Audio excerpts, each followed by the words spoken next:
નમસ્કાર મિત્રો, આપણી યુટ્યુબ ચેનલમાં તમારું હાર્દિક સ્વાગત છે। આજે આપણે સ્ટુડન્ટ પાસ ટિકિટ કેમનું આપવી તેના વિશે થોડી માહિતી મેળવીશું અને પાસ વિશેની થોડીક બેઝિક ડિટેલ્સ મેળવીશું। સૌપ્રથમ આપણે રૂટ સિલેક્ટ કરી દઈએ।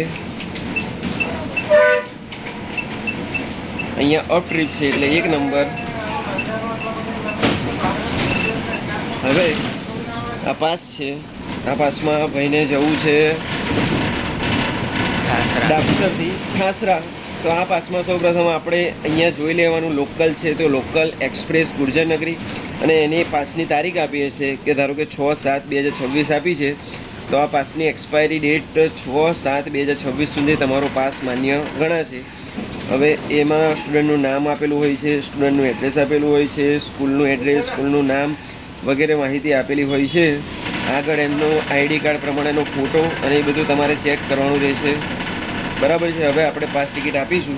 એ ભાઈને ધારો કે જવું છે સ્ટુડન્ટ પાસમાં જઈને સ્ટુડન્ટ સિલેક્ટ કરવાનું, ફરી કઈ જગ્યા પર જવું છે એ ભાઈને હાલ ઠાસરા બસ સ્ટેન્ડમાં જવું છે તો ઠાસરા લાઈને ઓકે આપશો એટલે તમારી સ્ટુડન્ટ પાસ ટિકિટ નીકળી જશે। સ્ટુડન્ટ પાસમાં તમે જોઈ શકો છો જીએસઆરટીસી ડેપોનું નામ, સ્ટુડન્ટ ક્યાંથી ક્યાં જવાનું છે, ડાબસરથી ઠાસરા, અને આ 0ની ટિકિટ તમારે નીકળી જશે।